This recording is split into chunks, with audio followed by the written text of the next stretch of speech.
मेरा नाम आदिनाथ है। उम्र हो गई अब 74 साल। आज रात नींद नहीं आ रही थी। बहुत दिनों से सोच रहा था कि कुछ बातें कह दूं।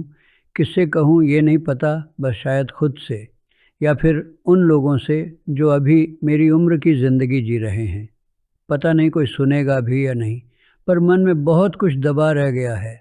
सोचा आज निकाल दूं। मैं कोई बड़ा आदमी नहीं हूं, न कोई संत न कोई गुरु, बस एक साधारण इंसान जिसने जिंदगी जी गलतियां की और अब बुढ़ापे में बैठकर सोचता हूँ कि क्या खो दिया। मेरी जिंदगी बिल्कुल आम थी। बनारस में पैदा हुआ।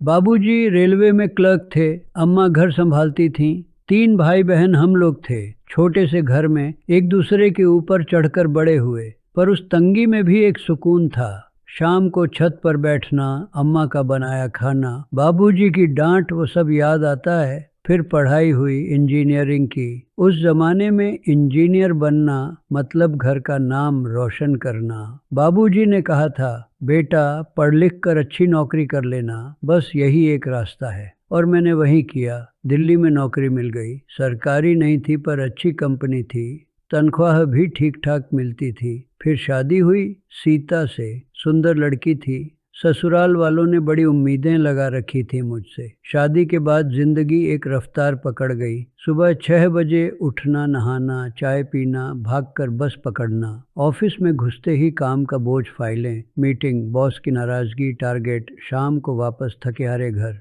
बस खाना खाकर सो जाना। और ये सिलसिला रोज का हो गया। महीना निकलता, तनख्वाह आती, बिल भरते, बचत करते, फिर अगले महीने की फिक्र। फिर बच्चे हुए, 2 बेटे अंकित और विकास। उनके आते ही जिम्मेदारियां और बढ़ गईं। स्कूल की फीस, ट्यूशन, किताबें, कपड़े, डॉक्टर, हर चीज़ में पैसे चाहिए थे। मैंने सोचा ज़्यादा काम करूँगा तो ज़्यादा कमाऊँगा। ओवर टाइम लेने लगा, वीकेंड पर भी काम करने लगा। सीता कहती थी, ओ इतना काम मत करो, सेहत खराब हो जाएगी।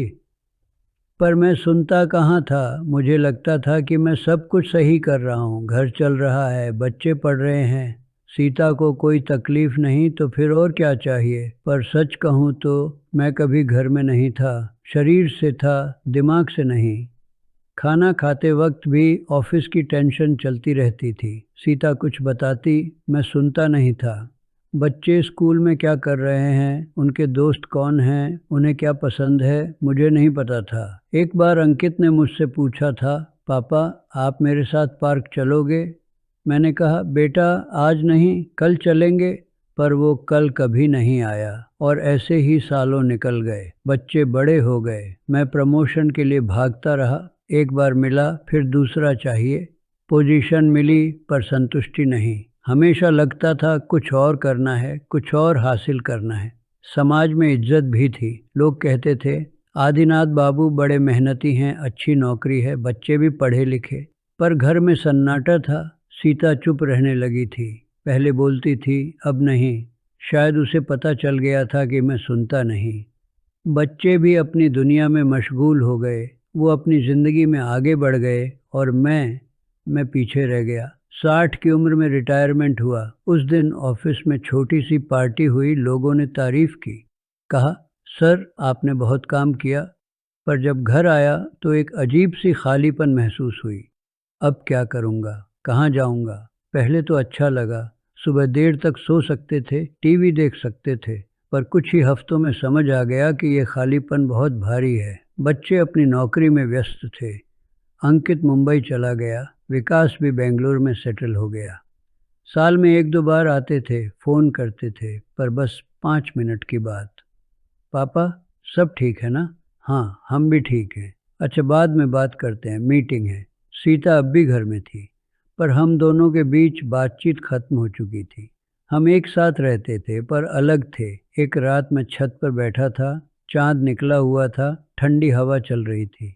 तभी मुझे एक बात याद आई। सीता ने एक बार कहा था, शादी के कुछ साल बाद तुम मुझसे बात क्यों नहीं करते? मैं भी तो इंसान हूँ, मुझे भी तुम्हारी ज़रूरत होती है। उस वक्त मैंने कहा था, अरे मैं तो तुम्हारे लिए ही इतना काम कर रहा हूँ।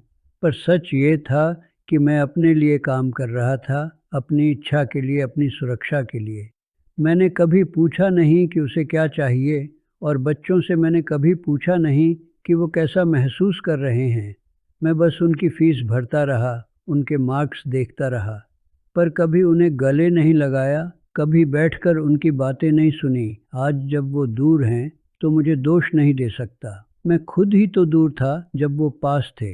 मैंने पूरी जिंदगी ये सोचकर बिताई कि पहले नौकरी, पहले पैसा, पहले घर, पहले सुरक्षा, फिर बाकी सब। पर वो बाकी सब कभी नहीं आया। मैं हमेशा अगले कदम की तैयारी में रहा। कभी रुककर ये नहीं सोचा कि जो पल अभी है वो दोबारा नहीं आएगा। अब बूढ़ा हो गया हूँ, शरीर साथ नहीं देता, घुटने दर्द करते हैं, आंखें कमजोर हो गई हैं, रात को नींद नहीं आती और इस खाली घर में बैठकर सोचता हूँ कि क्या पाया। पैसा है, पेंशन आती है, घर है, बैंक में बचत है, पर कोई बात करने को नहीं है, कोई हाथ पकड़ने को नहीं है, कोई साथ बैठने को नहीं है।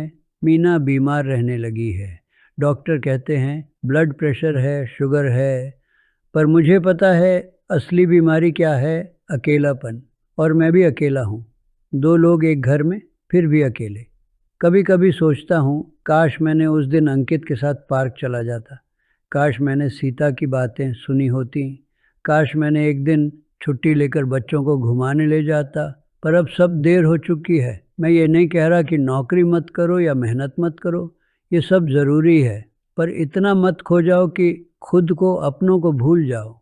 समाज कहता है पहले करियर बनाओ, ठीक है, पर साथ साथ रिश्ते भी बनाओ। समाज कहता है बच्चों को अच्छी पढ़ाई दो, ठीक है, पर उन्हें प्यार भी दो, उनके साथ वक्त भी बिताओ। समाज कहता है घर चलाना ज़रूरी है, पर घर का मतलब सिर्फ ईंट पत्थर नहीं होता। घर वो होता है जहाँ लोग एक दूसरे से जुड़े हों। मैं तुमसे नहीं कह रहा कि तुम गलत कर रहे हो, शायद तुम बिल्कुल सही कर रहे हो, पर बस एक बार रुक कर सोचो, तुम्हारे साथ कौन है, तुम किसके साथ हो। तुम्हारे माँ बाप बूढ़े हो रहे हैं, कब आखिरी बार उनसे बैठकर बात की थी, कब आखिरी बार उनका हाथ पकड़ा था। तुम्हारे बच्चे बड़े हो रहे हैं, वो तुम्हें याद रखेंगे या तुम्हारी गैरहाजिरी को। तुम्हारा पार्टनर वो भी तो इंसान है, वो भी चाहता है कि तुम उससे बात करो, हंसो, वक्त बिताओ। मैं तुम्हें डरा नहीं रहा, बस अपना अनुभव बता रहा हूँ। जिंदगी बहुत छोटी है और जितनी तेजी से निकलती है उसका अंदाज़ा तब होता है जब वो निकल चुकी होती है। मैं चाहता था कि एक बड़ा घर हो, गाड़ी हो, बैंक में पैसा हो, वो सब हो गया, पर मैं अकेला हूँ और अकेलापन किसी भी बड़े घर से ज़्यादा खाली होता है। अब मैं कुछ नहीं बदल सकता, पर शायद तुम बदल सकते हो। आज रात अगर घर जाओ तो अपने किसी अपने से बात करो, बस 10 मिनट, बिना फ़ोन के, बिना टीवी के, सिर्फ बात। पूछो कि वो कैसा महसूस कर रहा है, सुनो, सिर्फ सुनो। और अगर माँ बाप जिंदा हैं तो उन्हें फ़ोन करो, उनकी आवाज़ सुनो, उन्हें बताओ कि तुम उन्हें याद करते हो। मैं ये वीडियो इसलिए नहीं बना रहा कि मुझे लगता है मैं कुछ बड़ा सिखा रहा हूँ, बस शायद मेरी गलतियों से किसी को कुछ समझ आ जाए। मैं आदिनाथ हूँ, 74 साल का बूढ़ा आदमी, जिसके पास सब कुछ था फिर भी दिल खाली था। अब बस इतना ही चाहता हूँ कि तुम मेरी तरह मत बनो। जिंदगी जियो, सिर्फ काम मत करो, रिश्ते बनाओ, सिर्फ पैसा मत कमाओ, और वक्त को पहचानो जब तक वो हाथ में है। बस इतना ही कहना था।